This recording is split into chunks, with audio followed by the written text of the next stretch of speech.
Hi, good evening. Um, I wanted to begin just with some notices. We celebrate two holidays this coming week. They're minor Jewish holidays. One is Pesach Sheni, and that celebrates the fact that those who were unable to bring the Korban Pesach in its time on Passover, so they had a second chance, and they brought it on a month later on the 14th of Iyar. So that, I believe, is Tuesday, and it's customary to eat a little matzah. We don't really observe it as a full-fledged holiday. Nobody is doing this. Nevertheless, I think the idea of a second chance is really very important in Judaism. And interestingly, we don't give a second chance to celebrate Hanukkah, if you didn't celebrate Hanukkah, or Purim or Shavuos. But Pesach, which really is closely identified with the Jewish people, with who we are, and that's important to recognize. So we can think about Pesach, have a little matzah, and that'll take place on Tuesday. On Friday, we celebrate Lag BaOmer. Lag BaOmer, of course, is the traditional date in which the students of Rabbi Akiva, who were not careful of their honor of each other, and as a result they died. And the Gemara says this huge number, 24,000 students of Rabbi Akiva passed away.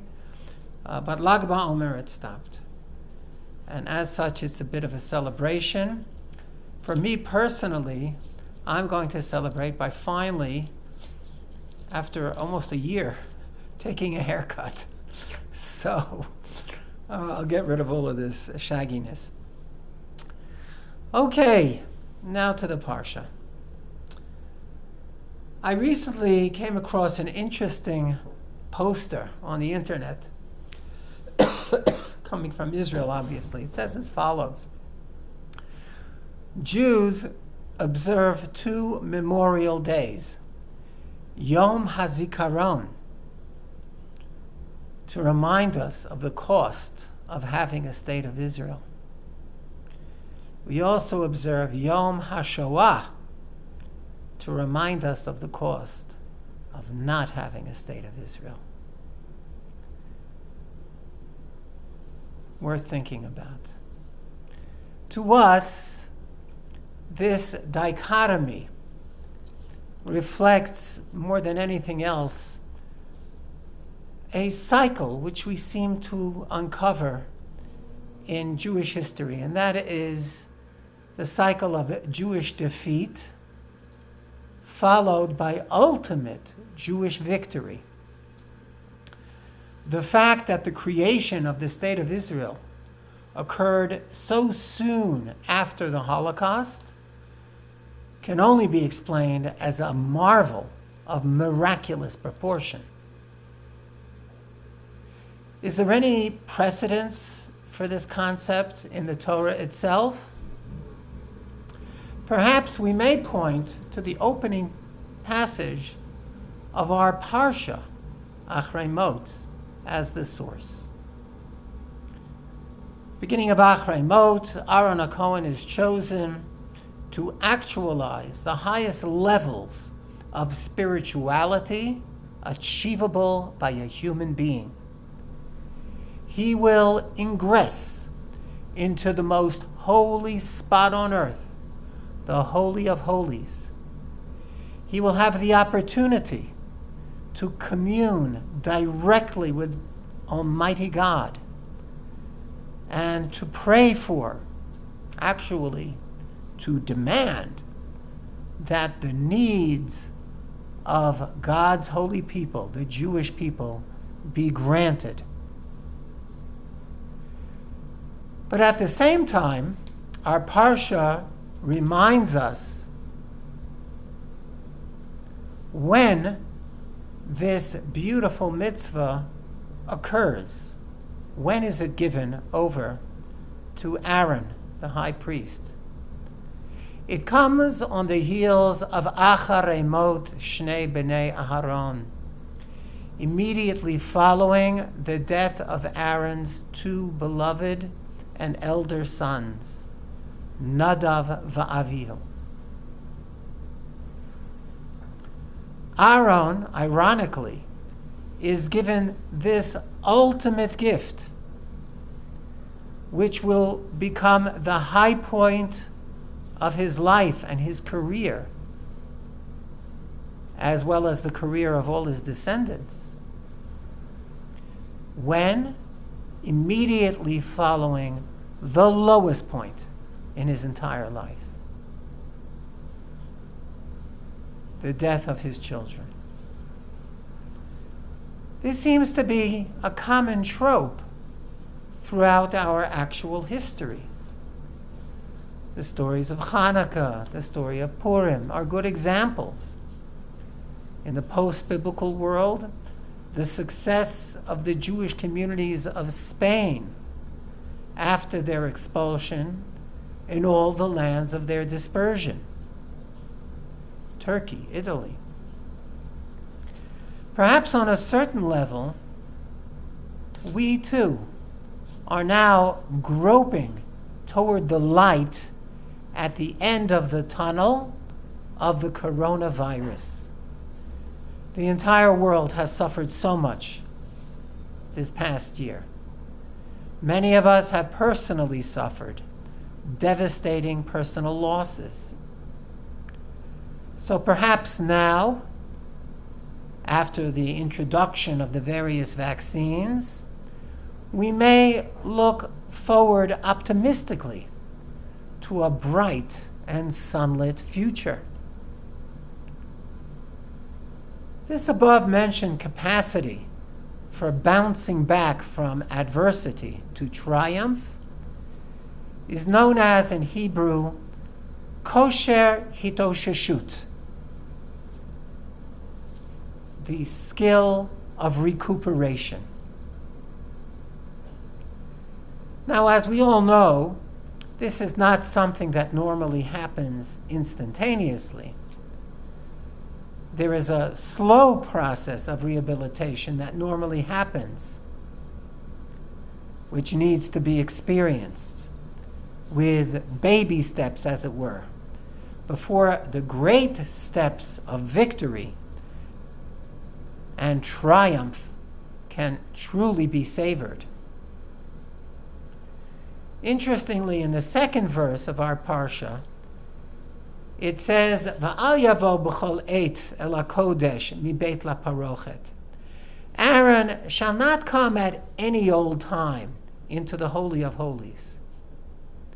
First of all, he can only come once a year on Yom Kippur. And even then, he doesn't just waltz in. The Mishnah, at the very beginning of Tractate Yoma, which we're learning in Daf Yomi now, tells us that the high priest is obligated to be sequestered, in quarantine, if you will, in the temple precincts for an entire week before we allow him to enter. Each of those 7 days, according to one opinion, he must be sprinkled with the purification waters of the red heifer, and combine that procedure with going to the mikveh each day as well.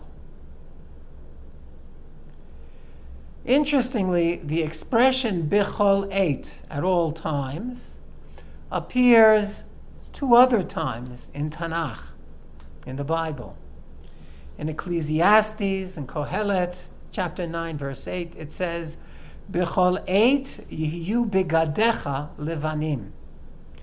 Let thy garments be always white. What does that mean? The Gemara in Shabbat says that this is a reference, perhaps, to tzitzit. But that's the garment that we're referring to. But on a deeper level, perhaps, we can suggest that tzitzit is visible to all, and therefore is the prime representation of our own character. We think we only know about our character, but we literally wear it on our sleeves. And the whole world sees it. So our character, our behavior, that too must always be white and clean in the eyes of the world.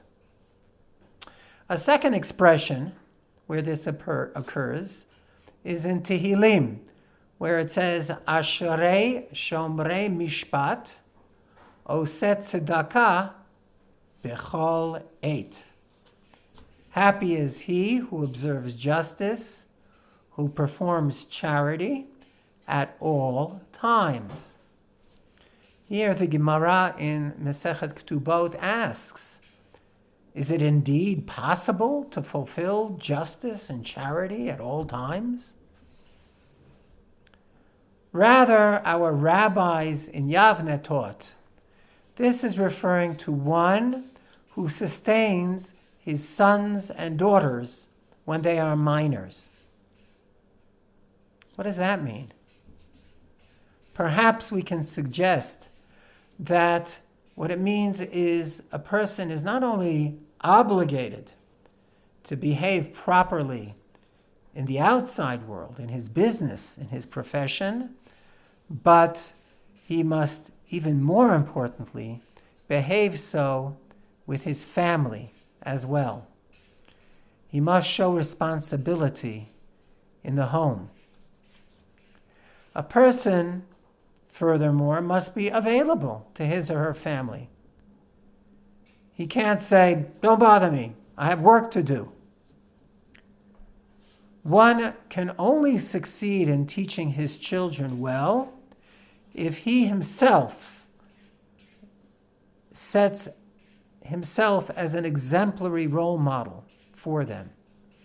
If he's preoccupied solely with the outside world, with his business affairs, but neglects his family, then he will set himself up for much heartache in his life. So perhaps this expression, Bechol Eit, at all times, in our Parsha, includes the other Bechol Eitz as well. During COVID, we were actually forced into being available to our families at all times.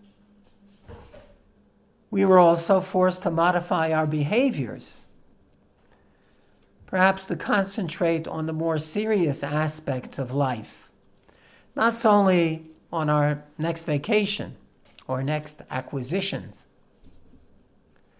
Finally, we were confronted with the possibility of our own mortality, with the precariousness of life and the precious value of our family, our friends, and neighbors.